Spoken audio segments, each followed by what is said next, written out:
This week, we learned that if you don't want your small daughter peeing next to a giant man who thinks he's a woman, you're a bigot. If you're a woman who's slightly uncomfortable with a man who thinks he is a woman whipping out his penis to urinate in front of you, you're also a bigot. Now, on the other hand, if you're a man who thinks you're a woman and you want to force a small girl to pee next to you, you are fighting for freedom. If you're a large man who thinks he's a woman and you want to be one of the girls and Hulk right down onto the Macy's ladies' room, you are a hero. All right, we are back, and we've been counting down the top 40 most unbearable voices in the world. And that was Ben Shapiro, still our reigning champ, coming in at number 1. That was, of course, from Ben's podcast, The Ben Shapiro Show, which is currently being used to torture prisoners at Guantanamo Bay. But it's me, Will Menaker, with Matt Chrisman. Hey, everybody, stay a-living. And Felix Biederman. I don't think you should be playing with my name.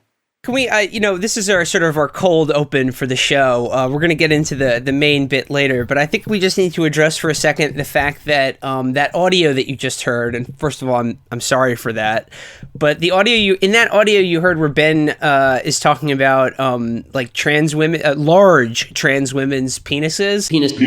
He seems to betray the fact that he doesn't understand how women's bathrooms work. Like, he seems to think that there are urinals in women's rooms, because the scenario that frightens him so much is that a woman or, quote, your daughter will be in a bathroom with a trans person and they will, quote, whip their penis out. See, and I just don't understand. Glistening, Pringle can-sized hog. Well, you know what? I empathize with Ben. I am sick of these cultural libertines just taking their values, pulling our hair back, shoving it down our throat until our makeup runs. We're out of breath. We almost vomit on it. Just filling our throats with hot, sticky, disgusting liberalism. He has to make a point of talking about how large they are. And like I said, this nightmare scenario that he lays out here is just his fear of seeing a large man's penis. Large man penis. Or even worse, having someone see his at a urinal. Yeah, I mean, Ben Shapiro's concept of a woman's bathroom is that they all go in there and they're like, "Howdy, ladies!" And they all just start pissing on the floor. They all just disrobe. Yeah, they kick off their shoes, and the entire floor is just sloped towards a central drain. And then that's how it's going to be. It's going to be a mother and daughter in there. They're having a long day shopping at the mall. They're going to go in the bathroom, drop trow to pee in the communal trough, and then lo and behold, someone's like, it's just going to be like a giant man in a wig, and they're just going to whip their dick out, and just like it'll be there unmistakably. Yeah, and then they call Ben in, and Ben has to fight the sicko. And like the fight, like their clothes come off in the course of the fight. In order to protect the precious mother and child, he has to put his mouth over the penis so they don't have to see it. We might come back to the Ben Shapiro podcast later in the show today, because he has some amazing thoughts on Hamilton the musical that he's ripped off from us. But I just thought it was that was very conflicting to listen to. Yeah, I don't know who to root for, but it's Alien versus Predator, totally. I would root for Lin-Manuel Miranda to just fucking do a song and dance routine about how Ben thinks pee is in the balls. Be fine with it. It's just for the for the reactionary mind, really. There is no more terrifying thought than another man looking at your penis in a public restroom and you not knowing how to do with it. Yeah. And finding it wanton. So it's episode 7. We got a super packed show. Before we get into our opening theme with this little cold open here, we're going to be discussing the New York primary this week. We're going to be discussing a wake for our dear comrade Bernie. We're going to be discussing some of the Turkish government's weird antics in New York City this week. God, we got Kevin Williamson Redux. We got Philip Dump. We got... God, what am I missing? We have so much to talk about today. But what do you think? Should we do it? Yeah, let's make it happen. Chapo, let's go. Pretty well gone away. There's nothing left to say. Farewell to New York City boys, the Boston and PA. He took them out with a well and loudly often heard him say, I'm a free-born man of the USA.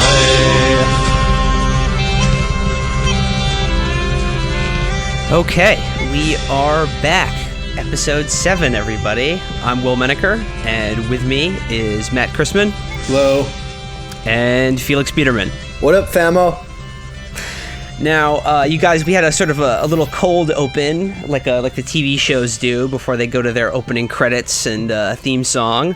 But longtime listeners will have noticed that was not our normal open music, but in fact a bit of the Pogues. And that song we've chosen because you may remember it from a little television show I like to call The Wire. And the reason we're doing that is because we're having sort of an Irish wake for dear, sweet Bernie Sanders. And, you know, his body is on the pool table in the bar, just like on the TV show, and all your favorite characters are with us here. Detective Jimmy McNoodles, his partner Bunk Westmoreland, the Union Man Frank Pollock, and his idiot son Twiggy, Bubblicious, the junkie who's addicted to wires, the drug kingpin Strings and Bells, and of course everyone's favorite armed robber Omar Gaddafi. So we're back again this week, but before we're going to break down, of course, basically the end of the Bernie Sanders campaign and the election, or at least the Democratic part of it, a little bit later, which came to a crashing and ignominious halt in my home state of New York. But before we do, I just wanted to give you guys a little recap and some updates from the last week or so. Beginning with, I just wanted to acknowledge at the beginning of the show, how good was Matt Brady on last week's show, man? He was a bloody pisser, mate. It was a bloody piss in a can having him on. No, it was fantastic. And what I liked about Matt Brady's appearance on the show was he was sparing with when he chimed in, but everything he did say was absolute gold. Yeah, Matt Brady is a knockout puncher. We learned a lot talking to Matt Brady about different pronunciations and words they got down there. It's just he does that character so well, and he never broke once. Like the character he does of the sort of hilariously stereotypical hayseed Aussie with that ridiculous accent. I mean, like he really commits to it. Nobody knows that he's really from Philly. You know? It's true. Yeah, it's amazing. He's one of the great character actors of our time. No, I've only known him on Twitter just in the written word, but. Holy shit, is it so much funnier when you actually hear his voice. I had to restrain myself from doing the accent the whole time. You do a good Australian accent, by the way. Oh, thanks, mate. Appreciate it. I feel like in season 2 of Chapo Trap House, it's just going to be Will doing his Ricky Gervais, Matt doing his Australian accent, and me doing Seymour Hirsch. I support it 100%. So a few other things in the Chapo press clips section. I think we should make note that this week we didn't get any media coverage per se, but we did make the top of the news and politics section, top of the world on the iTunes, not the charts, but in their sort of like landing page. We were right there on the News and Politics podcasts, sharing space with some of the greats, like David Gregory. He has a podcast now. I'm glad he landed on his feet after losing his job at NBC. But we're there with David Gregory, the Slate Donald Trump podcast, and of course Milo Yabba-Dabba-Doopolis and his podcast. So that's the company we're keeping, and it's a little fraught because we are competing with Milo for the same market share of low T beta incels that make up our listenership. So the race is on, Milo. Chapo's coming for you. Milo, you may have your Greek Ozu jugs and your pantheons and like some other Greek stuff that I don't care about.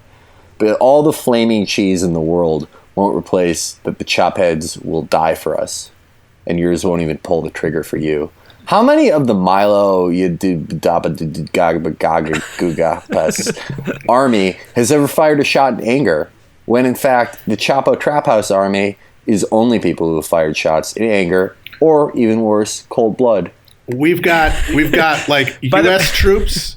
We've got Army Rangers. We've got Hezbollah shooters. We've got Sinaloa cartel gunmen. We've got everybody you could want to have your back in a gunfight. He has, an army of basement-dwelling sad sacks. He's got the numbers, but we got the power, as Jim Morrison, I think, said. I'm foreshadowing a bit of the show later, but as Armenia shows, you do not need numbers. You need shooters. Another thing that happened this week, something that I think needs to be addressed early on in the show, that we may have a Gulan of our own in our own midst. Felix, how were those other podcasts you did this week? Those good for you? Those are good? Every other enterprise that I enter is to further the message of the Chapo ideologue and the pan-Chapostic movement. I am not enriching myself, only my organization and my charter schools, which always give back to the children. I will not answer these scurrilous charges, or I will release information about the bribery scandal of the Menaker-Chrisman faction. You're welcome to do that. We have nothing to hide, but in case you don't want to hide. You were on with the Matt Brunig election team and an MMA podcast this week as well. So your empire is growing, Felix. But unfortunately, you're in breach of contract of this podcast. I have screenshots, and I'm putting you into the lawsuit. Well, I am going on Sherdog Radio Network to tell people named Racist Aaron and Knockout Tim and Father's Rights Eric about MMA and drugs, and plugging the hell out of the podcast for our movement, to expand our movement. You are embezzling the public's money, and you have sold the Chapo sticks a bill of goods, and now the chickens are coming home to roost.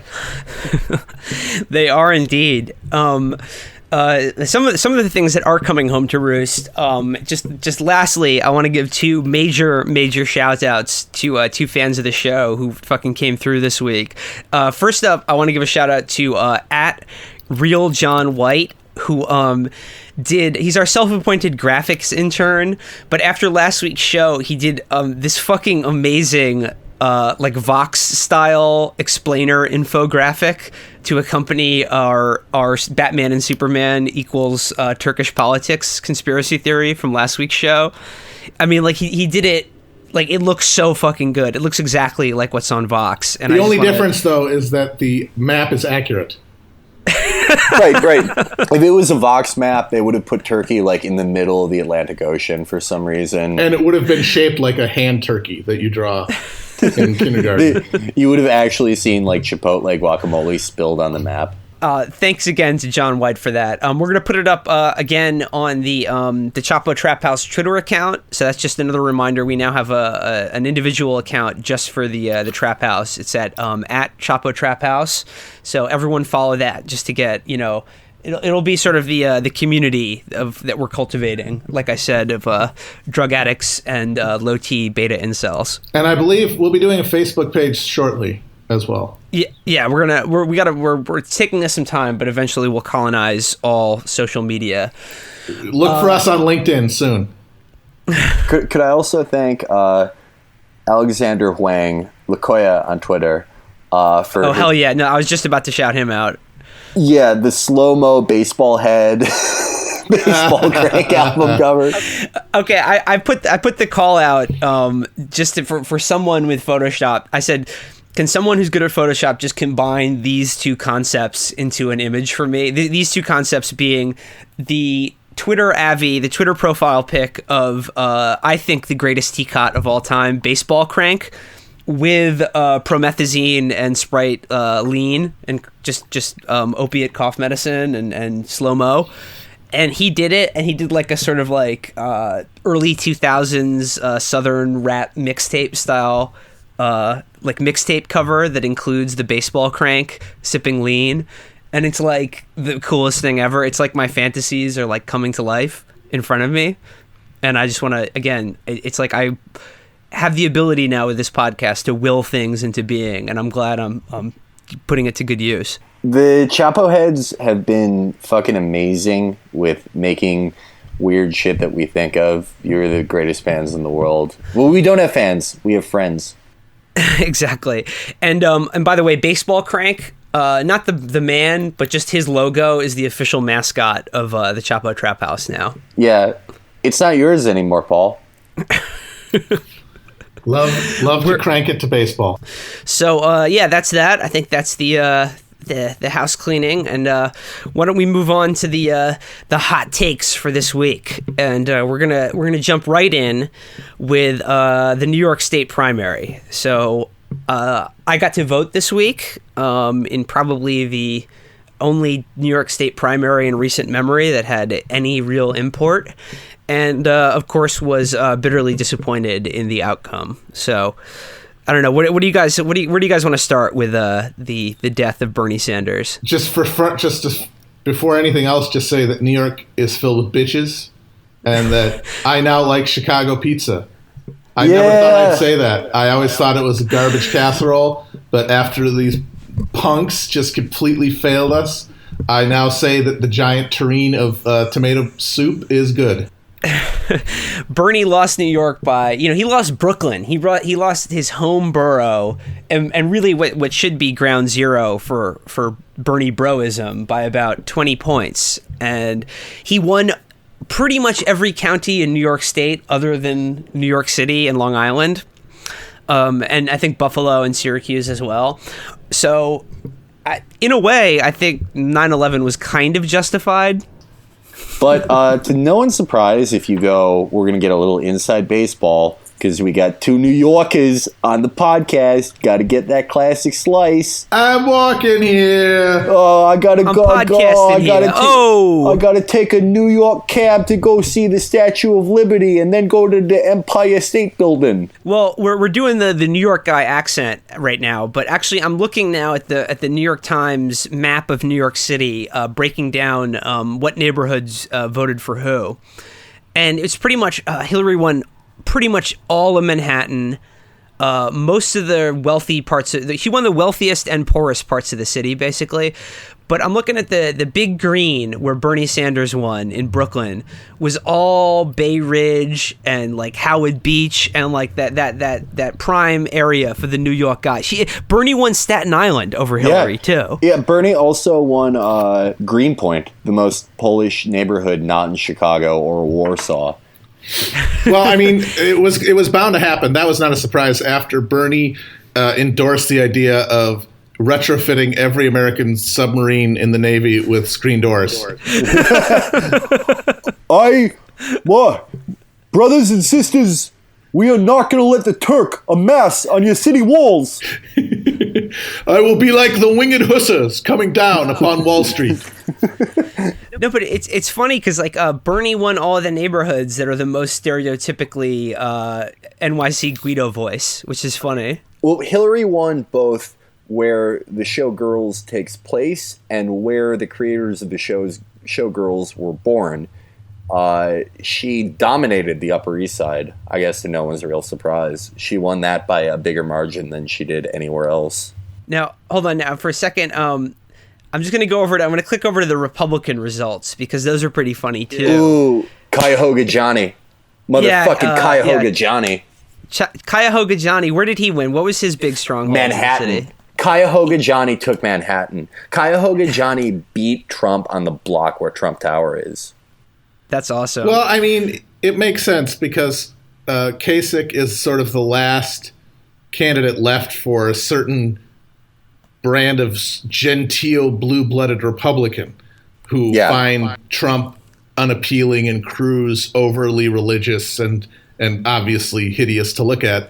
So basically everybody who's the inbred scion of like a Dutch slaveholding family fortune voted for, like Alaric von Rensselaer the 24th propelled Kasich to victory. And seeing as how like 7 people voted in the Republican primary in Manhattan. If your family name has an avenue in Brooklyn, you probably voted he did very well for with the Schermerhorns.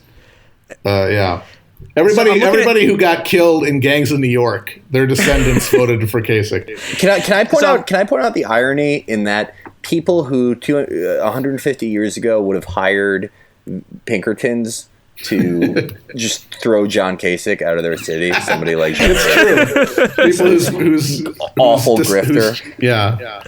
Politics makes for strange bedfellows. It's like, one time my great great grandpapa would have hired a stout man to clout you about the head for your impertinence, but this day makes for desperation, since the uncouth orange man and the screaming snake handler are not at all acceptable. God bless you. I think all you people that came in on the Mayflower, you're good people. Can I charge my phone in your lobby?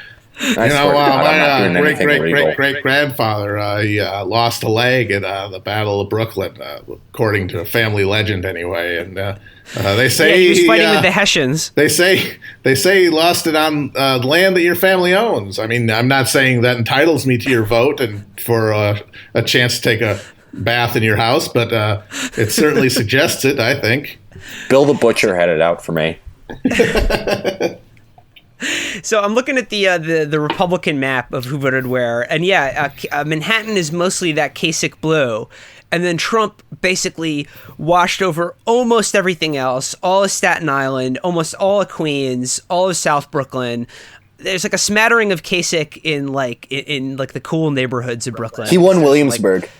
There's some cool Republicans. Well, I mean, those are the cool Republicans and also hipsters who appreciate his attachment to the 30s hobo style that has been, it's something that informs their aesthetic along with sort of high Victorian, styles. It's sort of hipsterism. You could say is sort of a combination of like Victorian gentleman and 30s hobo. So. They captured the steampunk Bindle demographic. Yeah, right. Now the only other thing I want to bring up from the Republican map is if you look at it, the dots of yellow for Ted Cruz, right, on the New York, that was his color on this map, map out almost exactly to the neighborhoods in Brooklyn and that are heavily the exclusively basically Hasidic and Satmar areas of Brooklyn. So Ted Cruz won the fellow religious zealot vote, but no one else. Well, I mean, look, Ted Cruz may very well hate Jewish people. In fact, his campaign manager, Jeff Rowe, bullied a guy in Missouri into killing himself by calling him on the phone and calling him a little bug and a Jew. But you know who also hates all Jewish people? Hasids. That's also true.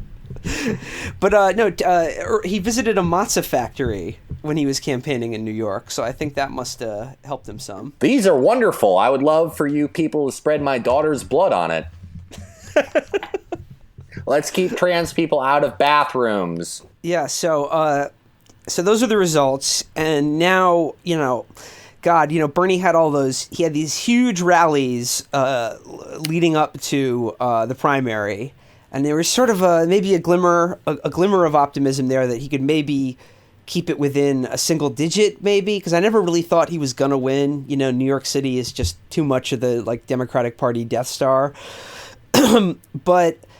No, man, it was a walk, and I feel like the sort of the big rallies and just all of the excitement on media and stuff just give kind of an inaccurate portrayal of how many people really care, because the real story to me was how low the turnout was just in general. Yeah, it was nothing compared to 2000. And I can say anecdotally, the place that I went to vote, classes weren't. It was the lower school classes weren't even canceled. Kids were just waiting there. They were I was online with kids in the cafeteria to vote, and it took me 2 minutes to do it, just in and out. Whereas the last time I voted for president at that same precinct, it took me 3 hours of waiting in line. It was like Disney World. How do you see this going forward? Because, I don't know. I mean, I was very heartened by how far he did make it and how many people, I mean, look, let's put it this way. If New York State did have an open primary or something like that, I'm fairly certain he would have won. Oh, I agree with that.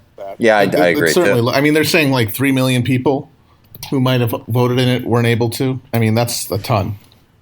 Yeah, and obviously New York state's election laws are like incredibly draconian. Well, it's Tammany Hall, for fuck's sake. I mean, it's just it's a cartoon of machine politics, and like, isn't every Democratic leader who has had any kind of long-term influence in New York in prison or under indictment right now? Yep, yeah. Most of them. Going forward, it's very possible he loses everything on Tuesday. Yeah. And then just sort of, but it's also possible he'll win California, but like, who even knows at that point, because he'll have the stench of a loser on him. And the thing is, he can't just win California. He has to like crush in California. And right now it looks like it's tied. So if he wins by a couple points, it's not going to be enough. It doesn't really matter. And there's no way. For me, it's been really heartening to watch the sort of left insurgency really fuck with the plans of this Clinton coronation that was supposed to happen. But I think that the kind of just saddens me is to know how rotten the fucking Democratic Party is, and how there really is almost nobody on the bench behind Bernie to take up his mantle. Yeah, no, that's the thing that really just makes me a little despondent when I think about it too much, because Bernie was basically only possible because he hadn't been a Democrat his whole life. And so the question, who's after him? I mean, there's only a handful of people in either chamber in the national level. The real hope, I think, is that this gets people who otherwise would not even bother running for office because they assume that there's no way to deal with the party machinery, to do so, to inspire them. Like, you see these articles, these really depressing articles that say, oh, the DLC or the DNC and different people running for office, they covet Sanders' email list, and they ask themselves, how did they get that kind of donor base? I mean, it's so bloodlessly mercenary, and obviously people who have no conviction and just want to be able to access that money train that he was able to create without any realization of, oh, that's because he had a message that resonated with people, not because they were able to like say the right buzzwords, which is all these people know because they're fucking robots. The question is whether they will. The only hope we have is that this inspires a whole new generation of people to get into politics and run for shit from a genuinely left perspective, inspired by the groundswell of support that Sanders has, both in terms of voters and in terms of money. Like, that's the only thing. It's going to be new people. It's not people who are in office right now.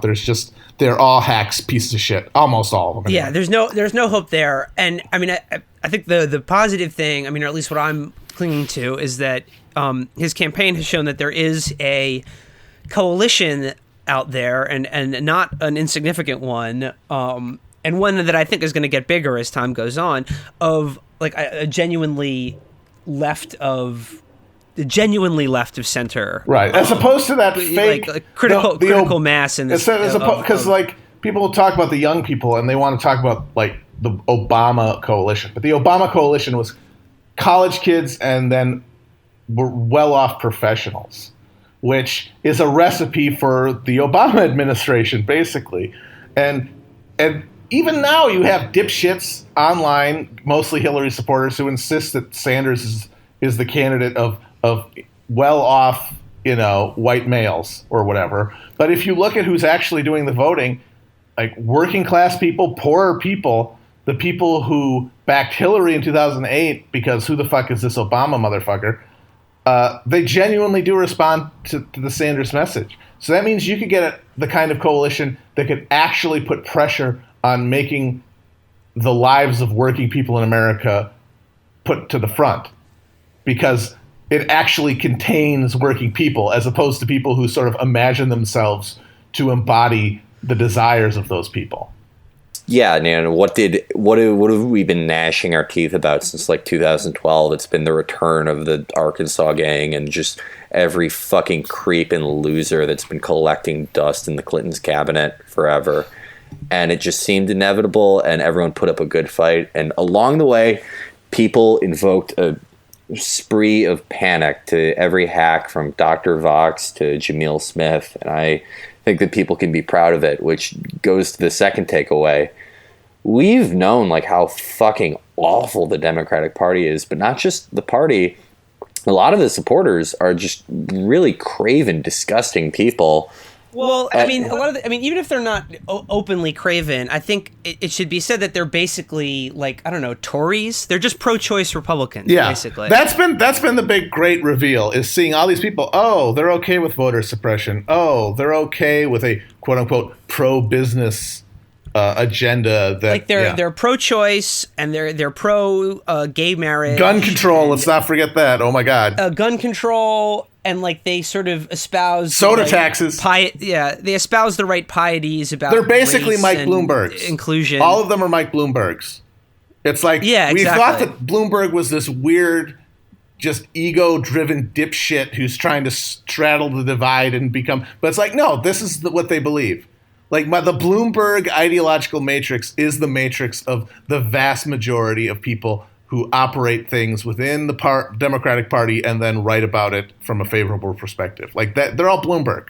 It's not just that. It's, their domestic beliefs are fucking gross. But you talk to them about Iraq, they'll just straight up tell you, like, I don't give a shit about those kids we killed. I don't care about dead foreigners. And they sound exactly like Reagan voters. I know that no one in America gives a fuck about foreign policy, which is weird, which has, caused our entire foreign policy to become war because we have no anti-war movement. But just these people who is just talking to gaslighting, WOC, intersectionality all day, show them a picture of a dead kid and they'll go, I don't give a shit about that kid. They'll just straight up tell you at this point. Grow up, okay? I mean, like, that's what it means to be the United States of America. You're going to kill a bunch of kids. Okay, the question is, are you going to kill a bunch of kids while using money that has Harriet Tubman on it or Andrew Jackson? Yeah, as long as we name the next bunker buster Sojourner Truth, they can sleep on their beds at night. I mean, I wouldn't say all of them are like that, but I think it just comes down to this idea that I think a big dividing line is whether you think the Iraq War was like a regrettable or like, a terrible disaster, but like a regrettable anomaly that's like a result of like, the Bush administration or something, or whether you see it as like the singular disaster of the 21st century that has basically ensured that like none of us are ever really going to be safe from terrorism or anything really as long as we're alive. And that like anyone involved in letting it happen or like actively carrying it out, like really has no authority or credibility. Like, they shouldn't be listened to at all. It should be absolutely disqualifying. I mean, and not just us. Like, fuck us. If we're being safe. No one in Iraq is going to be safe for like 200 years. Yeah, obviously. The mismanagement of the Coalition Provisional Authority, just ensuring that this civil war will rage on forever. That it's going to be this divided country, that a suicide bomb will go off in a Shia mosque every fucking week, and that roving militias will patrol the countryside. There's no thought that this would be disqualifying, and I feel like it would. And look, every other industrialized democracy is kind of terrible in its own way, but I feel like this would be disqualifying in so many other fucking places, but it's not here. It really should be. And I guess the last thing I'll say on this is, like, if we're to have, any hope for the future going forward, it has to be, there needs to be movements that are outside of electoral politics. And I'm thinking specifically about the Fight for 15 and Black Lives Matter and a lot of the Chicago Public Teachers Union strike going on right now that I think are encouraging. There have to be those that are outside of the electoral process, but there also needs to be a serious effort to engage to get people elected in politics, because I'm sorry, leaderless movements are not going to get it done. And the third party, as much as people have an instinct, and I totally get it, especially after you watch the disgusting display of this corrupt shit-ass Democratic Party doing its thing this year. I absolutely understand the desire to just say fuck it, but the fucking dipshits who made this country basically ensured that we're stuck with two parties in any given moment of viability. It's the only way it's going to work, and I think there's reason to be hopeful that it will work in about 20 or 30 years, but I don't know if we're going to make it that long. Well, that's the thing. We've got a ticking time bomb that really fucks over, like, any kind of medium-term thinking, even medium-term thinking. We've got an environmental thing that's just going to destroy us long before any kind of long march strategy is going to come to fruition. I mean, while I'm entertaining my ideas of we all move to the Midwest and I can be a warlord there because I know the terrain and it'll be one of the only places reasonably safe from the coming climate disaster, and also Chaim Saban and all his flunkies will drown, as will Michael Bloomberg. I do have a positive takeaway, and it's that this campaign it put a lot of people into the structure where they learned how to phone bank, they learned how to canvass, they learned how all these very essential skills. And even if it didn't achieve this goal now, you have built a network of people who kind of know what they're doing now, and there's a shitload of them. Even if Bernie didn't win, there's a shitload of people that are with his message and didn't just want to bend the knee to return to Clinton and Mark Penn and every other foot fetishist in her toe. And I think that's overall a positive sign. Treasury Secretary Erskine Bowles. Get ready for it, folks. It's going to happen. Yeah. Well, Ellen K. Simpson is going to be put... There are two elections coming up in primaries that I think will be good to look at to see how much we have made progress since Bernie Sanders declared. And they are in Pennsylvania and Maryland for Senate seats. In Pennsylvania, you've got Josh Fetterman, the tattooed mayor of Braddock, Pennsylvania, who's running an insurgent Bernie-inspired campaign, and then Donna Edwards in Maryland, running against corporate whorebag Chris Van Hollen. And I think if either one of them win the nomination for the Democratic Party, that's going to be a great sign. Well, going forward, the Trap House will definitely keep our eyes on that, and I'm sure so will our colleagues at the Matt Brunig election team and the Carl Diggler intern squad. You got it, famo. But I want to say, so the election results are not the only positive thing to come out of New York this week. A few other positive messages were also in New York State, in New York City in particular this week, including "How happy is the one who says I am a Turk," which was literally written in the skies above the city of New York this week.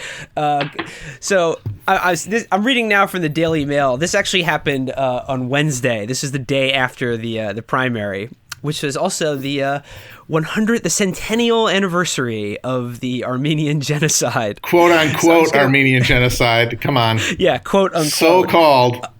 I'm reading from the Daily Mail now.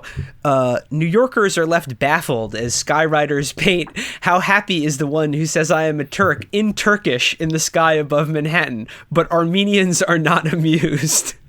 Okay, so guys, I feel like this is one of these things now where we're doing the show, people are liking it, and we have a sort of a satirical bent to what we talk about, and we have these running jokes about Turkey and Erdogan.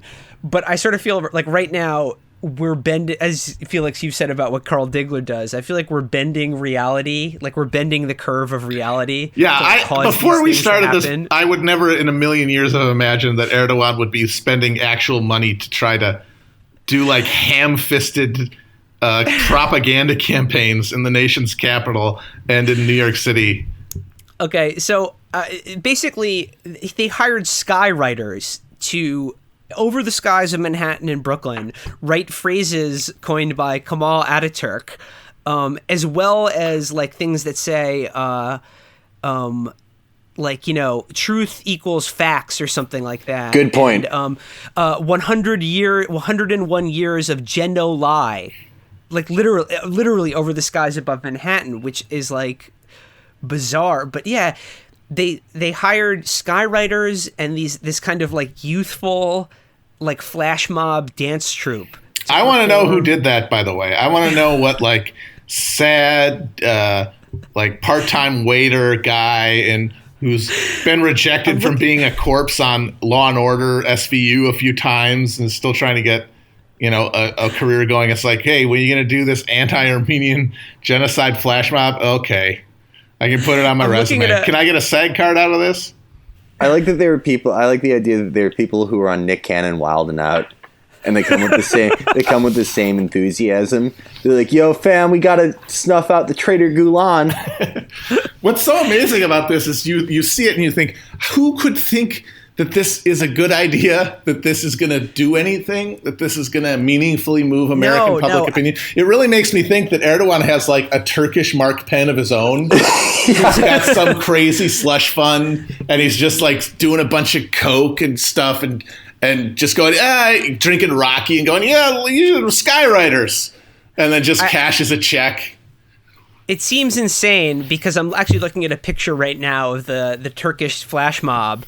And there are a bunch of like really happy looking kind of like multicultural youths wearing T-shirts of the Turkish flag, just like having a dance party while the skies above them are proclaiming the hoax that is the 1 million Armenians that were killed after World War I. It's sort of like if a Mentos commercial, which we all know were if the Mentos commercial had also wanted you to investigate the truth about the gas chambers at Auschwitz.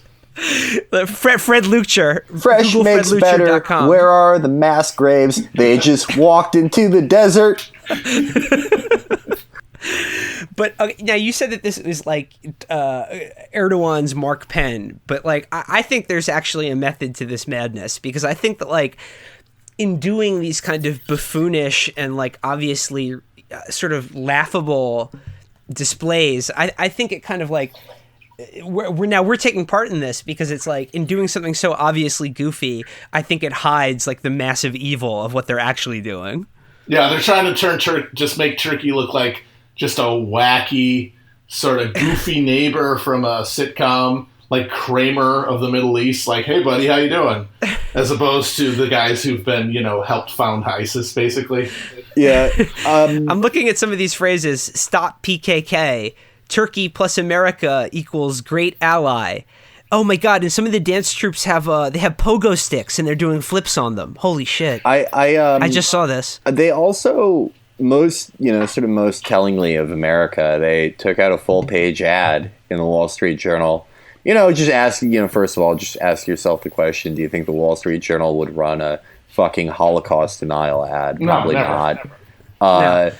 But if you look at the ad, it's all these like weird phrases. They're almost like what if you tasked a YouTube bodybuilder to deny the Armenian genocide, this is what they would come up with, because it's all unrelentingly positive stuff that means nothing. Like, Turkey plus truth equals anniversary. And if you're just a casual observer and you're looking at this and you go, what? Okay, I guess Turkey is truth. But you don't go on this weird track where you're like, all right, I have to look into the genoli.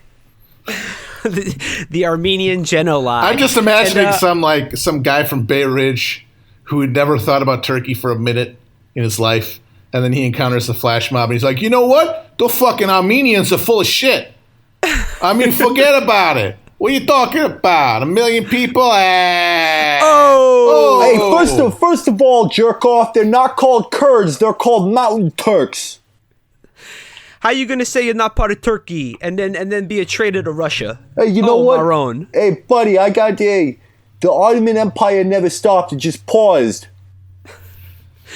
Our good friend from Twitter, Dan, who is Armenian, had a good line about this where he said, first of all, they're wasting my reparations money with this shit. Yep. And second, he said, like, Turkey, they need to get their story straight about whether the Armenian genocide was just a hoax or whether it was real and it was actually good. Well, that's a problem for all genocide deniers, because the same thing happens with neo-Nazis. They do that all the time. It's like, the Jews were not genocided, but if they had been, they would have had it coming. Yeah. It's like they started the war, so what do you expect to happen? But it didn't happen. Now, what it's not included in the Daily Mail article, but what I know for a fact is that the Turkish Armenian genocide denial flash mob, after they did their pogo sticking and their dancing, they took the message to the subways in New York and went car to car going, "It's showtime! It's showtime, folks! It's showtime! Hey, we got any Armenians in here?" And yeah, get the fuck out. I have to say, I think this will have a positive impact because noted New York Times writer and national level reporter Michael Barbaro has had a lot of problems on the subway. And he's just the situation in East Anatolia has gotten dangerous and unacceptable. If one of the Turkish flash mob dancers like whiffs Michael Barbaro's hair, or like God forbid, they were doing a lot of flips. They had the pogo sticks on the subway. Yeah, very dangerous. If he's like riding on his AKP hoverboard and like God forbid knocks Michael Barbaro's Leon Trotsky glasses off his face. He is, after a panic attack and a tweet like, please be mindful when you're denying a genocide not to run into people. Those hoverboards, you don't have control over them like you think. He will like actually fully come out against Turkey because they have made the subway unsafe again. That'd be amazing if he did like a 12-part investigative journalism thing that ends with revealing Turkey's role in funding ISIS and shit. And it's just it's all because some dude brushed his face in the subway. Of course, the joke here is that he would ever do actual reporting of note as opposed to talking about Jeb Bush's fucking paleo diet. Right, it would be the first article, like the first investigative piece of writing that Michael Barbaro ever wrote. So yeah, the Erdogan street team is at it again in America. I heard you like justice and development. See, you said that shit like 3 episodes ago, and all that's happening. We create reality on this podcast. We are fucking. This is like a Philip K. Dick story. Whatever we say on this podcast comes true. So we really need to think about that in the future. And by the way, let's do some jokes about Rosario Dawson and how she thinks irony is sexy. Oh yeah, that would. Yeah, well, guys, can you imagine if Rosario Dawson like DM'd me and was like, "Hey, I'm in New York. I'd like to." Yeah, just come to my hotel room. That would be fucking wacky, right? That would be so hilarious. Classic comedy. Imagine, guys, what if Joe Rogan heard our podcast and was like, "Hey, I'll pay you guys $200,000 a year each to do this in my garage and smoke drugs to do ketamine all day and make fun of people on the internet." Dude, that would be so silly. That's hilarious. That's a fun make 'em up. Oh man, what a wacky thing that would be. What if Speech Boys Ty got caught in a wood shredder? Wait, what? Oh, folks, we are Jesse Custer from the graphic novel Pre-Sure. What if Marlowe Stern had his cappuccino in the morning and it turns out it was actually horse cum and then he died? So wait, as long as we're on the reality bend kick, we're gonna bend to the world. Actually, haha, funny that I would bring up that phrase. But I want to rope back around to episode 2. Because another thing that I had to clock this week is Kev Williamson is back at God. Dracula. Fat Dracula is in the house. Fat Dracula has like risen from his grave. You know, at the end of episode 2, like we ran a fucking wooden stake through his heart, and we were like, "Oh, thank God, we're safe." We murked the fuck out of that bitch. Of course, you cannot kill what is already dead. It's like, you know, by halfway through the week, like his eyes opened in that coffin. What is dead can never die. Yeah. It was like the end of Batman versus Superman. Like they buried the levitating earth. No, Kev Dracula, Kev Drac is back at it again this week with a piece in the National Review that he wrote that is like a big response to all the critics of his "let's kill the poor" or let's evacuate the white working class from their hollers and haunts piece that caused quite a bit of a stir, and that we discussed at length in episode 2. It took him a long time to reply to it, but that's just because like he's a serious guy. He's like, you know, not on the internet all the time, but you know, he likes to consider his thoughts before he writes them. And here are some of them. I'm quoting from him now.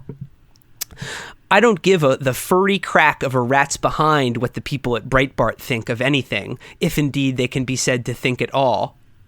Ooh, got him. Owned." Rap air horn. He does the same thing that people do when they're like writing angry letters to video game magazines, where they can't let anything go. It's like you pointed this out where they're like, I'll be brief here. 17 paragraphs later. They wrote, if you could characterize the scribbling of noises as writing.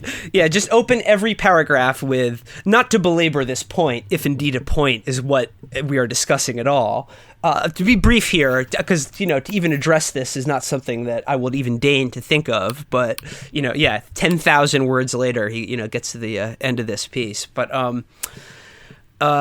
here's another one of the money quotes from this Kevin Williamson piece, which again, like I said, he's sort of positioning as a big fuck you to all of his critics like Joe Scarborough and, among others who sort of took the piss out of him and completely misunderstood his message about how we don't need to kill all the poor white people. We just need to remove them from their homes. We just need a mass forcible migration effort. Sort of like when the Khmer Rouge would come into Phnom Penh and kick everybody out. But instead of shooting everybody who wore spectacles the way they did in Cambodia, it would be executing everyone who was wearing a NASCAR shirt. Another person that let Kevin down this week was Rush Limbaugh, and he just has one sentence. It's like it stands alone. It's like its own paragraph. He just says, "I expected better of Rush." Did you? Why? Kevin? Why did you? The OxyContin sex addict. And that's human really funny fucking buffet. One of the things that Kev harped on in his first piece was about how all these poor white trash were dope fiends. Yeah, and he fucking lost his hearing from doing oxy. There was one other piece that Kevin did this week that I thought was hilarious. Though it was called "The Left is Coming for You Next," and it was it's about an attempts by New York State to try to sue fossil fuel companies for basically contributing to global warming, and it's typical right wing hysterics about the left's totalitarianism preventing you from having the suburban lifestyle that you want. But there's one line in it that I thought was hilarious. He's quoting an executive from an energy giant who says, "We're an oil company. You can say almost anything about an oil company. There's no stories in which the oil company is the good guy." And then Kevin says, "There is one. The one where you go to the 7-Eleven and fill up your miraculous machine with the miraculous energy source that would, within the recent history of the human species, have been indistinguishable from magic." And I just wanted to congratulate Kevin. I just wanted to congratulate Kevin on becoming the conservative movement's Louis C.K. He's decided to take Louis C.K.'s classic bit about air travel and just extrapolate it into any kind of refutation of environmental. He's just decided to be like, "What?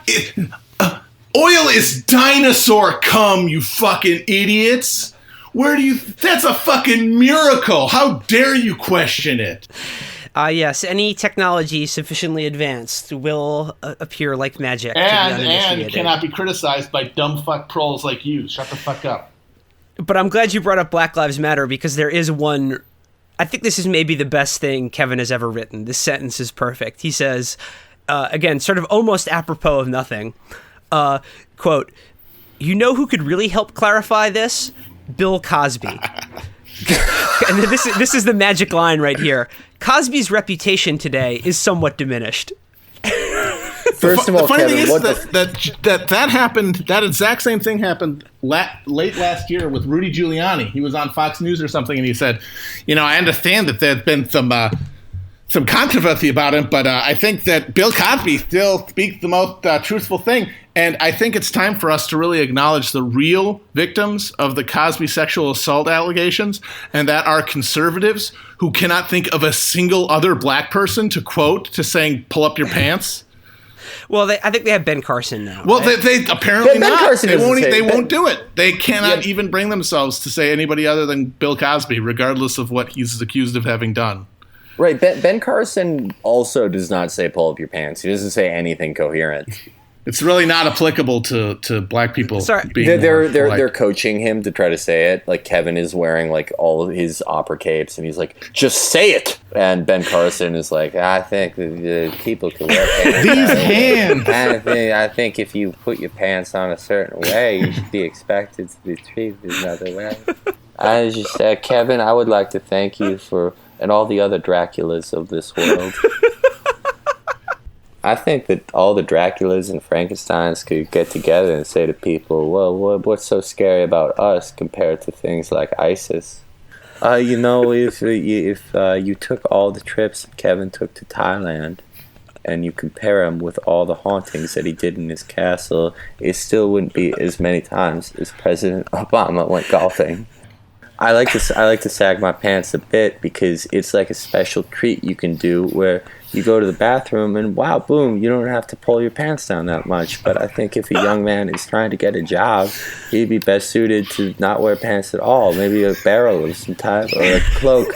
Better a cloak. It was Jesus Christ himself was an amateur and Pontius Pilate was a professional. And I just want to thank Kevin for inviting me to his dungeon. I can't even follow it up. I had one more thing about Kevin in this article, but it doesn't even matter. Who gives a shit? Once again, you said the bat is dead. Bury it. I think we've exposed him to sunlight. Ben Carson just ethered the bat with his magic hands. Oh my god! All right, okay. Moving on, I guess another bad thing that happened this week is that we lost Prince. This was, another gut punch. It feels like all the greats are leaving us this year, and I mean that sincerely. David Bowie, Merle Haggard, Fife, and now Prince. Artists who are almost universally loved and respected. I mean, whose music has touched us all. It really, made a difference in the world. And of course, since you lose someone like that, you want to, especially now in this age of social media, sort of register your grief and kind of share in a kind of collective and community mourning for some, like the shared experience that you all have of relating to an artist and their work. And this week we saw a couple good examples of that, at least as it relates to Prince. What do you want to do? You want to talk about Anil Dash? Oh God, that fucking bitch. Ooh, yeah. Okay, so first of all, so we're going to talk about two people who chimed in on the death of Prince. The first is Anil Dash. Now, do you guys want to explain, first of all, who this guy is and why he's become something of a nemesis? I would say that the best two-word description of Anil Dash is computer retard. Anil Dash, he invented a service that, as far as I can understand it, was basically he could make people email each other. I'm sorry, I don't understand these things, but this is the best I could ascertain out of it. And then people paid him in stocks of company like Tech Fuck, Minority Mapper, Street Fuck, Cumler, and other things like that. And Anil Dash, because he's stupid, was like, I'm going to be a millionaire. And then, of course, the bubble burst. And so now he has to write stupid blogs and help people email each other for a living. He gives you his takes about how he thinks Bernie supporters are neo-Nazis and how Hillary Clinton could just do a total a boss maneuver by making Barack Obama her running mate.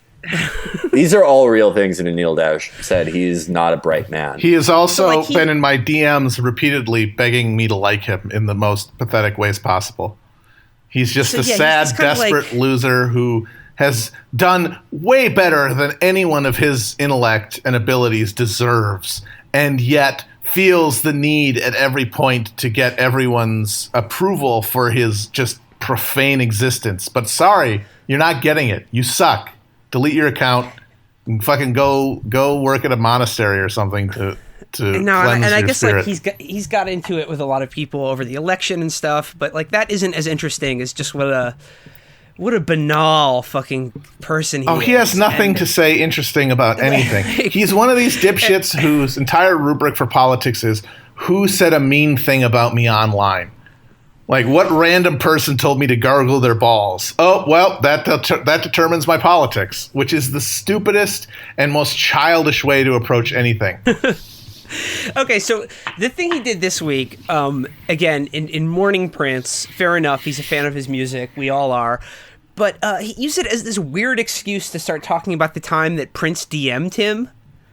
which did not happen. And he basically admitted it weird... like later that day. He admitted that he was full of shit, even if, of course, he wouldn't put it that way. And it's like, why would you lie about something like that? And he just kept saying, "Oh, I could tell you some stories about me and Prince." He deleted them all. He deleted. I mean, luckily, I'm looking at one of them right now, and it's like he's replying to someone who's like, "Prince was just so amazing at playing the guitar. It's like amazing when you could find out that he could play the guitar like that." Which is like, I'm sorry, if you even halfway fucking aware of Prince, you have to know that he's like one of the best guitarists in the world. So this guy's, I guess, amazed to find that out.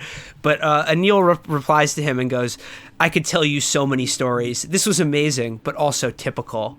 Oh God. Yeah, they are stories because you imagine them happening to you. It's like based on this is just one more. He's saying, "I'm checking in with Questlove. He made it really real that Prince is gone, but at least that damn Finding Nemo DVD is back." What? Oh, I don't know. You are a fucking Neil. You are a fucking Labrador Retriever. I guess. What the fuck is wrong with you? The lesson I want to take away from this, and what I want to suggest about Anil Dash and people like him, is that this level of banality, like elevated to a certain level, is like a kind of oppression. Can I just say something about Anil Dash's claims that Prince DM'd him? Prince did not really use a phone, much less a computer. If you went to, I lived in Minnesota for a number of years, and I saw Prince concerts that he would only have at Paisley Park, his mansion, and you would have to relinquish use of your phone to go in there. And the only people that worked there were other weird religious people, like Seventh-day, like Ben Carson type people. He was like Ben Carson, yeah. Yeah, and he, over the course of his life, he denied opportunities to talk to Clint Eastwood, even the head of his own company. He was not a man who liked to talk to people. The entire reason that Prince lived in fucking Minnesota was to avoid people like Anil Dash. Just star fucking nobodies who just have wormed their way by being good apparatchiks into the system as just being, like Daniel Craig says in Layer Cake, good middlemen. This guy's entire existence is giving people each other's emails. That's what he's made all his money off of, that he didn't lose in the tech bubble. And this is the exact type of self-important, no-talent fuck that Prince hated. And he didn't really want to talk to anybody, but especially not Anil Dash. Well, he basically admitted it later because he did eventually he was elaborate. Talking to Prince's official account. Right, exactly. It was clearly like it wasn't like the way he said it was basically the way he originally said it implied that he was just minding his own business, and then Prince just is like, "Dude, you up? You want to talk? Yeah. I just think Prince you're is so like, cool. I'm a fan of yours. You're a fan of me. Right. Let's party." Yeah. I just think you got so many things to say about the future of apps that I really want to hear what your mind's got to say. No, he basically admits later that he had some bullshit article he was going to write or something, and that he contacted Prince first asking if he wanted to talk, and then the response he got was literally just yes from his official Twitter account, and they said, "Hey, he never elaborated." That's not a fucking DMs, motherfucker. That is not a hot that's not Melville and Hawthorne exchanging passionate discussions of artistic, theory. It's just literally some intern giving you the brush off. And you're gonna lead with that, you fucking self-aggrandizing turd. So yeah, just to cap this one off, like Anil Dash used the death of like a beloved pop star to tell some horseshit fucking story that like a third grader would, that like, he was friends with Prince. Yeah. That nobody believed. I met him at a truth-telling contest 2 towns over. You wouldn't know him. He lives in Canada. Yeah, Prince said, I'm one of the greatest performers of all time. I would like to talk to a tech journalist that I hear has a really big dick. Okay, so the only other guy who distinguished himself, I think, even more than Anil Dash did, and did it in a shorter amount of time, is the great one, John Podhoretz. Now, again, let's define our terms here. Let's define who this guy is for people who aren't as crazy as we are. He is John a Podhoretz racist turtle. No, John Podhoretz is the oafish fail son of Norman Podhoretz, sort of one of the godfathers of neoconservatism, and Midge Decter, who's another fucking unbelievable Midge jewel. Decter. Midge Decter, she-wolf of the SS. Midge-dector is like a scientifically determined term for what can cause a man impotence if he hears the name enough times in his life. Midge-dector. By the way, I know that this is a recurring Chapo thing. You guys should, if you don't already know him, you should Google image search John Podhoretz. John Podhoretz looks like a wizard cursed him in a different way every year since he was 12. Midge-dector is the sound your asshole makes when it falls out of you because of Ebola. Like when it hits the tile of the bathroom, it's midge-dector. So John Podhoretz, J-Pod, is also one of the world's most prolific Twitters because he's an unbelievably neurotic and lazy person who's just online all day. Takes one to know one, and I know one when I see one.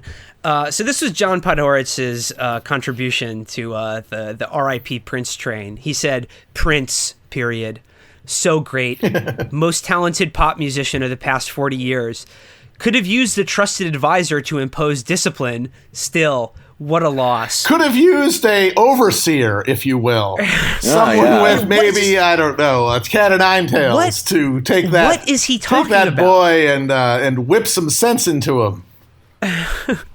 I mean, as all pop stars, I mean, like, he probably had a dark side too that may have gotten the better of him. But I mean, like, Prince was one of the most disciplined musicians and performers. Yeah, I mean, how many right? hundreds of hours of the shit guy has does made he have in a dozens vault? and dozens of albums. How many hours of stuff does he have in a vault that he never released because he didn't think it was good enough? Like, he was notorious for that. Entire albums that he just never released because they didn't meet his standards. Like Prince was a guy who would it was well known for like performing stadium shows to tens of thousands of people for like 3.5, 4 hours, and then just going out that same night to like a tiny venue and rocking like another set, like another complete set, just going like 8 full straight hours of performing. If that's not discipline, I don't know what the fuck is. When Prince would have his concerts in Paisley Park in like the last few years of his life, the rumor was with people in Minnesota was that he had a big tax bill he had to pay off,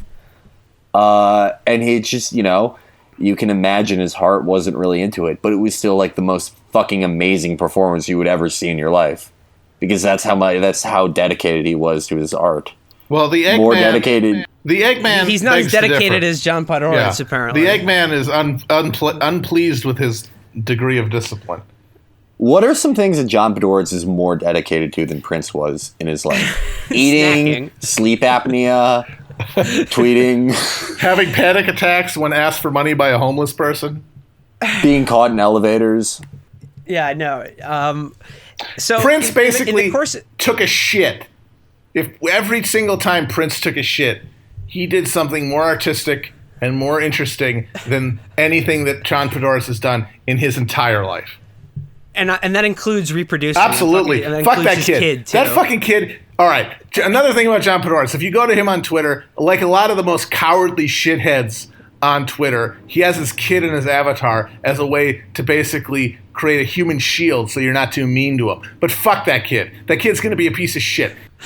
Now, in the course of preparing for this, I was really, really trying to find this. I couldn't get the exact quote, but I do remember there is a section in one of Midge-dector's books. Midge-dector.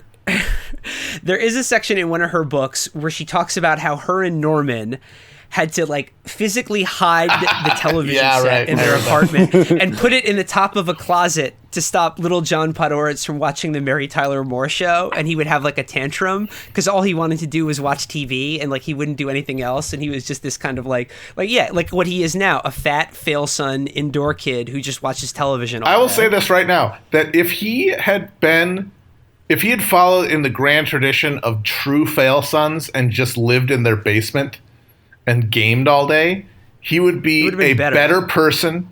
He would be a greater contributor to humanity than being the nepotism case shithead farting out dumbass takes on Twitter all day. That he actually is. Who wrote a book called Bush Country. Yes. How George W. Bush became the first great leader of the 21st century while driving liberals insane. And the cover is George Bush flexing a muscle. Yeah. I'm not making this up. No, I remember that. God. It was traumatic. Speaking of that, in preparing for this, I did find There was a profile of John Podhoretz this week that I think we should do now as our reading series for the week. Oh, yes. Incredibly, this was in Town and Country magazine, and the name of the article was 13 Questions for John Podhoretz, a.k.a. the Larry David of Twitter. This is... The woman who wrote this, her name is Danielle Stein-Chiswick, and I gotta say right now, Danielle... He's not the Larry David of Twitter. He's the fucking Jeff Green of Twitter. In fact, he's not even the Jeff Green of Twitter. The Curb Your Enthusiasm character he actually is the dude who gets up Larry's ass about whistling Wagner while waiting online for a movie. Yeah, no, I have to say, this is the most questions John Podhoretz has ever been asked in succession, not by a medical professional. So the subheadline is, we asked the most prolific tweeter of the election cycle how he does it. He does it because he doesn't have a real job. And how he does it. It's not hard to tweet, people. Some of the of the least functional humans on Earth have been able to tweet hundreds of thousands of times in a very brief period because it's not hard. He should interview Hermit Thrush. Yeah, exactly. There's a guy who's put out some fucking tweets. So, okay, let me start reading. It says, John Podhoretz may not have broken the internet yet. No, sorry, you can't sit on the internet, so of course he hasn't broken it. But she goes on, but as far as political commentators go, he has become a social media phenomenon. Whether you share his worldview, you can't help but be impressed by the sheer volume of his daily output. It's like she's talking about his shit. It's like she's talking about his bowel movements right now. Oh, she even says in parentheses, it's a wonder he has time to go to the bathroom. It's like, this isn't impressive. This is like a deranged, neurotic shut-in who's just like tagged to his keyboard 24/7. That's like saying that like a local weirdo who was jerking off in a playground and like a bunch of adults found him and beat the shit out of him is a phenomenon in that town. They're like, how does he find the time to do it? Well, we here at Town and Country interviewed permaband poster. But she says, you don't have to agree with him to be entertained by his acerbic wit. And this is what I love about this, is she says his acerbic wit. And they include like a whole bunch of screenshots of his acerbic wit. And there's stuff like this. I was going to watch MSNBC, but Chris Matthews is on, so I have to run screaming for the exit. Oh, my God. Got him. And then, like, Johnny, don't hurt him. And the rest of him, he's like quote replying people. Okay, he's quote replying to Ben Shapiro here, coming full circle. Ben Shapiro said, in an election between Predator and Alien, I choose option C. And then Podhoretz quote replies that, choose the form of your destruction. Ooh, a Ghostbusters reference. Ooh, nice. Can we talk about John Podhoretz's amazing wit on Twitter? It's not a witty put down if you're arguing with somebody in 18-hour cycles. Well, one of the questions he gets asked is, who are your Twitter enemies? And, obviously the Trap House has only been around for a couple of weeks, so we'll give that some time. But he says, my Twitter enemies are the anti-Semites of the alt-right.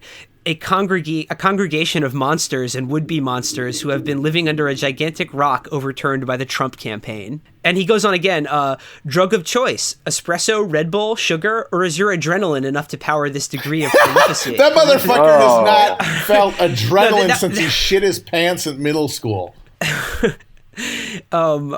He says, favorite Twitter tussle or controversy you've been involved in? And he goes, anytime I get involved in controversy, I get annoyed with myself because it's not worth the trouble. So none of them. And it's like you do this every day. Is that why he also doesn't look in the mirror? It's like he's sitting Shiva his entire life. Every time he looks in the mirror, he says, "Oh, nice ad hom." You proved my point with your floppy proboscis. Well, I'm gonna have to link to this in the description so everyone can read this. But just the last thing I'm gonna read is Danielle asks him, "Have you ever been yelled at for tweeting inappropriate times and places? And if so, by whom?" And he goes, "Yes, by my friend, the television writer Rob Long, who once texted me, 'Talk to your wife,' when my wife was at the time on a conference call at the table in the restaurant where we were waiting for Rob." His wife. Your wife won't even talk to you. Like, She won't even look at you at the same table. Who's having a conference call, by the way, at like 8 o'clock at night? In a restaurant. What was really going on in that call is like, all right, so is he going to notice if I have the air mattress in the apartment? Like, how big is your place? Someone talk to your wife. I'm emailing her right now, buddy. It was Brad Thor. If I tactically enter your pussy. Yeah, it was Brad Thor was emailing his wife, going, when does the op go? And then she's going, well, he's gonna fall asleep usually a half an hour after his gorging. So just I'll open the back door. The doorman will take you up in the service elevator, and he'll go, all right. I've just discipline and responsibility are how I live my life, and this is how we're gonna make this open relationship work. Yeah, Brad Thor wore the Splinter Cell sneaking outfit with like the little night vision goggles to sneak into John Podhoretz's penthouse that he bought with nepotism money. When really, like, you could walk through that place playing an accordion on stilts, and that fat fuck wouldn't wake up. He only wakes up when it's treat time. He gives himself There's a couple of scheduled times during the night when Johnny Boy deserves a treat. So anyway, I just love the concept of this Town and Country interview that like he's one of the most witty and prolific minds on Twitter. He has never been humorous in his life. This does not require. You don't have to trust us, people. Fucking look at this shithead's timeline. It is the saddest. The closest thing to jokes he does are just these sad dad humor shit or passive aggressive. Like, oh, woe is me. He's a garbage toilet gremlin. Do you think his wife is like Susie? I hope so. I hope he's getting abused all the time. Screams at him all day, and his dick just retracts into his body. John, you fat fuck! Stop tagging me in tweets when you're arguing with Keck 1488. John, you fat fuck! I told you I don't want to argue with Milo Yamini Yapala Vabadulis. Get our fucking son out of your avatar when crazy Nazis are threatening to kill you. Do you know what they said they do to my child, John? Our child, Johnny. Oh my God. We're almost coming to the end now of episode 7, and I suppose it's time for the Chapo death threats, but before we go any further with that, I do feel the need, I need to address this. I think we should probably rename this section, because pretty much this entire show has just been us threatening people with death, but also as the show grows, so too does my fear of getting actually sued by some of these people, and most of the people we're making fun of are just 100% bitch-made punks. Litigious. So I could see something like that happening, possibly, and I really don't want that to happen, so I think we're going to rename this the Chapo Duck Hunt, and we're just going to hunt one duck a week. And we're not, again, the joke is that we're not really threatening them. The joke is that we're portraying a character that is, angry and for entertainment purposes only. Yeah, it's an ironic meta commentary on the show itself. It's obviously meant to be a joke. But this week's duck hunt, and I know I suggested a different one on Friday when we were talking about this, but it's worked out in such a way that we have to discuss him, and this is the only time left to do it. The duck this week that's going to get hunted is Philip Dump of the Washington Post. Oh, Philip Dump. You again. Philip Dump gave everyone a math lesson this week. He had a great Washington Post column about how averages worked, but, emotions were running high, and people emailed his wife over it, and, he was like, not hurt by it, but just more kind of like crestfallen and just sort of like, well, I have to persevere because I'm a journalist, and sometimes, you're going to have haters. Philip Dump, I have long followed your writing. I love your articles. Like, Jeb Bush could win, but he could also not. That's a great point, because there was always a chance that someone could or couldn't do something, and I need your level of nuance.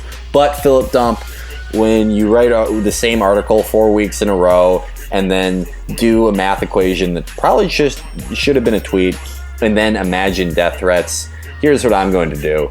I am going to fuck every woman that you reply to. Philip Dump, I'm going to be straight with you. I literally never heard of you before this week. I'm not kidding. This is not irony. I had no idea who the fuck you were before this stuff that happened this week. So I assume you're a fine man. I would know. As I said, I've never heard of you. But when we meet, if we meet, I will put you in short pants, a striped shirt, and a dunce cap, and have you walk around town telling everyone you meet that you were a bad little boy who messed himself. Philip, I'm emailing your wife because I am moving back to the Upper West Side to be with her, and we're gonna make this work, Philip. Philip Dump, every time that you reply to like a former Obama speechwriter or a verified reporter, I am going to reply to that and be like, "You trying to hit Phil?" Because I know you're the type of person that will run out of his workplace embarrassed if this happened to you. But you're not going to hit Phil. It's not going to happen. Michael Weiss is going to fuck all these people because he's evil and interesting. And you're Philip Dump. Philip Dump, never going to smash, just friend-zoned by life. Philip Dump is trying to save these hoes. Yeah, Captain Save-A-Ho, Philip Dump. It's not going to happen, buddy. You're never going to stiff it, Philip. So, that is the show for this week, but we still have one more amazing morsel for you guys. We're going to go out with a bit of original music that was composed specifically for the show. Felix, you want to big this one up? All right.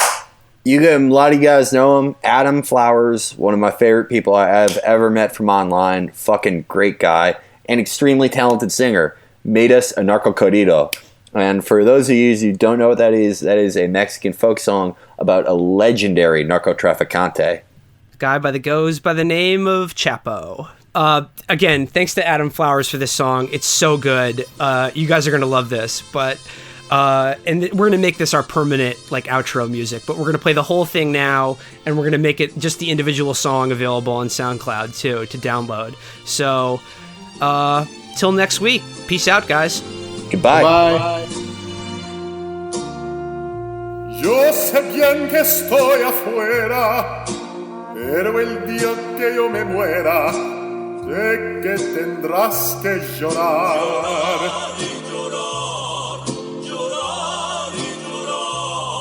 Hablé con el champán de mi corazón, pero como mujer me mintió, y así te me vas a quedar. Con dinero y sin dinero, yo hago siempre lo que quiero, y mis drogas son guapos. No tengo casa de trapo, ni nadie que me comprenda, pero sigo siendo el Chapo.